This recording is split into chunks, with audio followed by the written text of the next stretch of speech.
Кварталниот извештај за извршувањето на буџетот на општина Кавадарци во првиот квартал и ребалансот на буџетот беа дел од дневниот ред за денешната 26-та редовна седница на Кавадаречкиот совет.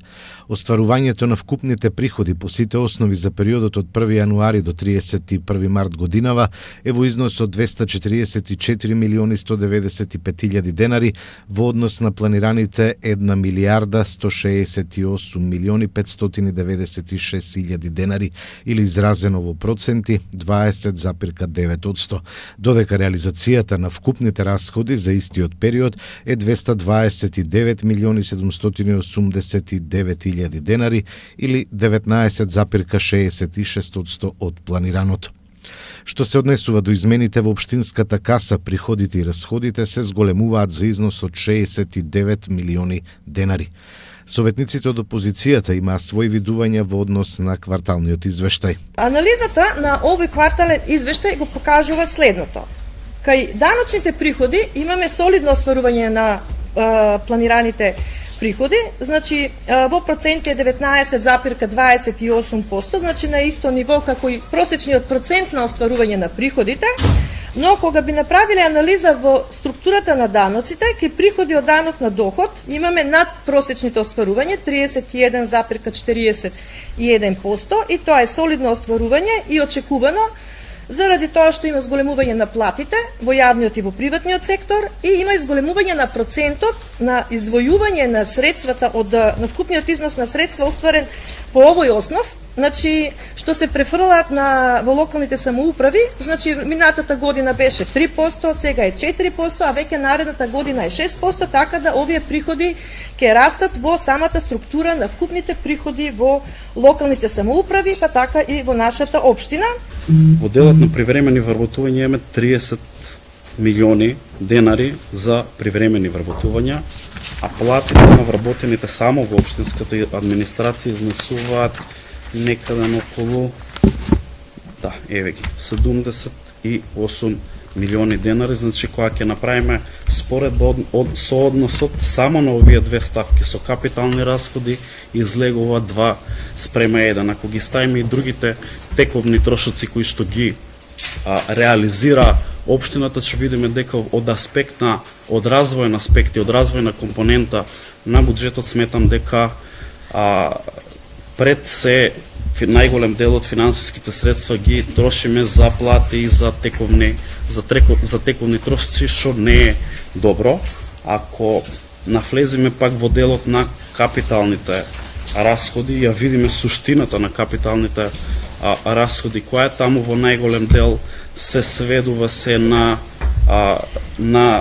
реконструкција на улички, тротоари, значи сакам да кажам ситни работи кои што ги работи општината. Градоначалникот Митко Јанчев во својата дискусија нагласи дека општината се движи во правилна насока. Информираше дека од вторник учениците од 1 до 5 оделение во Кавадаречките училишта ќе добиваат бесплатен оброк, што се обезбедува со ребалансот на буџетот. Да, точно е дека блок дотациите по основ за дадена вредност на ДДВ се зголемени и тоа за прв пат државата го прави зголемувањето од 4,5 на 6%, ми се чини дека по општини и по нивното учество во делот на некаков процент од самиот приход на општините. Така да општина Кавадарци е општина која што е економски развиена и мислам дека тука заслужуваме многу повеќе и треба да се бориме како општина да се вратиме повеќе од нашиот данок, од нашите компании кои што го остваруваат на централно ниво. Че образложите понатака ќе ги видите, значи капиталните објекти се ставени сега и во ребалансот, трите спортски сали се отпочнуваат да се тендерират, се отпочнува денеска е аукцијата и за градскиот базен кој што треба да го имаме при Агенција за млади и спорт. Верувам дека ќе има избор, договор и така натака за да се оствари и тоа ветување. И во ова што советникот, координаторот од Социјалдемократскиот сојуз сега го наведи во делот, се потрудило да бара закони од Министерство, препораки од нотатници, не заборавајте дека децата треба да јадат 3 до 4 пати дневно. Ние даваме оброк или ужинка еднаш дневно на детево, А нормално дека дома секој од семејството според можностите си се грижи детето да се храни со соодветна храна и тоа добро што си го читал, да си го видел, али за тоа секој дете дома како што си ги има своите родители, си има ручек, вечера, доручек и така натаки. Значи ни правиме за една ужинка каде што треба детето да го помине за тој од прво до пето, да ги помине тие часови надвор од дома во самото училиште. И сме прва општина која што ќе го воведеме ова да биде комплетно бесплатно за сите дечиња од вторник, еве, дека биде ова, утре ќе го најавиме официјално. Компанијата е избрана, договорот е склучен, компанијата е специјал продукт од Скопје со седиште во Кавадарци, неизина седиште во Кавадарци, мислам дека имаат во Дрекстермајер, така да и тука имавте некои напакување, овој ќе бил, тој ќе бил, така да е транспарентна постапка. Таа е компанијата. Храната за децата ќе биде соодветно третирана, спакована. Утре ќе имаме правење на правилник и протокол за доставување на самата храна на дечињата. И ќе видиме после недела, после две и задоволство на децата и на родителите и општото чувство од целата таа ситуација. Да, кажувате дека треба риба да ја имам, тоа не е, нас се бајде 8 сата риба да јадеш. Значи, прочето го правим, кога види убаво како е. Ја не верувам дека некој се бајде 8:39 сата, јаде риба или јаде некои други работи, се знае што е доручек, што е ужинка, што е ручек, што е вечера, така да мислам дека во тој дел грешиш, али добро. Ако мислите дека е само оправдување пред изборно, не бегаме, тука сме, јас немам намера да ги ставам луѓето ниту во заблуда, ниту да сега некои сме ставили во заблуда, доколку проектот не биде неуспешен, незадоволни луѓето, а верувам дека ви нема се потрудите да направите таква кампања да бидат незадоволни, пошто сепак се работи за децата, да не ги злоупотребуваме за политички цели, ќе видиме реалната ситуација од исходот на самите оброци. Опозицијата во Советот забележа дека учениците немало да добиваат квалитетен оброк, туку ќе јаделе кифли и банички, што било спротивно на правилник и на она што било ветувано во предизборието.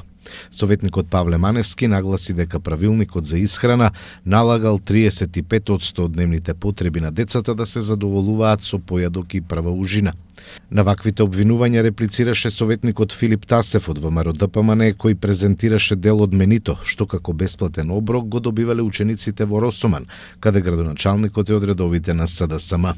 И таму, нагласи тој, учениците за појадок добивале банички и кифли. Во однос на извештајот за работењето на општината, председателот на Советот доктор Стојан Черамов се осврна на признанието и сертификатот што општина Кавадарци и градоначалникот Јанчев го добија од UNDP во делот на успешно финансиско работење. Во 2022 година UNDP спроведе темелно истражување и анализа на тема финансиско управување на локално ниво насочено кон граѓаните, пристап заснован врз податоци на позитивни одстапувања. Во самото истражување беа опфатени 80 општини во Република Македонија и градот Скопје.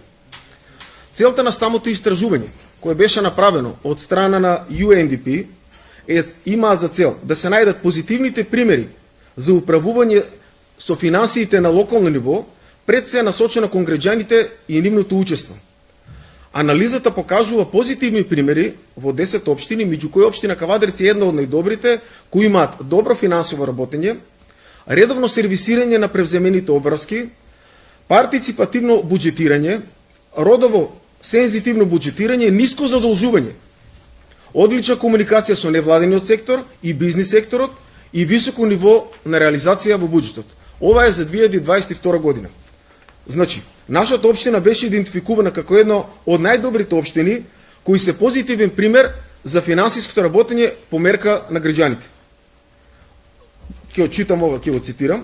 Вам и на вработените во вашата општина ви благодариме за дадениот придонес во реализирање за ова истражување. Ви честитаме за досегашните напори за добар финансиски менеджмент и ве охрабруваме да продолжите со вашите добри практики. Згора на тоа, издаден е и сертификат до општина Кавадарци од UNDP за финансовото начин на функционирање и работење на општина Кавадарци за 2022 година. Токму за тоа, општина Кавадарци Советот на општина Кавадарци, без разлика на политичка ориентација, без разлика за тоа дали општина Кавадарци е задолжена општина, дали општина Кавадарци работи против интерес на граѓаните на општина Кавадарци, заедно како совет, без разлика на политичка ориентација, со нашата општинска администрација и градоначалникот господинот Митко Јанчев, во интерес на граѓаните на општина Кавадарци, треба да бидеме горди заради тоа што се работи за реномирана организација. UNDP да даде вакво позитивно финансиско менаџирање на нашата општина е за респект и за почит. Ви му благодарам на ова, а посебно на вас општинска администрација, сакам да бидете горди на овие успеси и на овие подвиси. На денешната седница Советот донесе одлука за преземање на основачките права и обврски на ученичкиот дом Крсте Петков Мисирков. Беа донесени повеќе одлуки кои се однесуваат на урбанистички планирања. Едногласно Советот даде подршка на одлуката за субвенционирање на јавното претпријатие за градски превоз.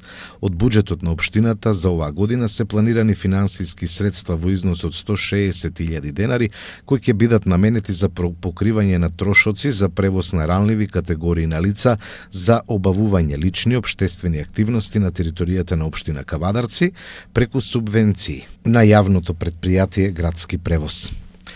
На предлог на советникот Јован Златевски, а со подршка од сите советници, жителите од селата Подкожув добија ослободување од надоместокот за изнесување на смет. Услугата и понатаму ќе ја извршува ЈП Комуналец со цел да не се создаваат диви депонии, но фактурирањето за оваа услуга ќе се врши кон општината.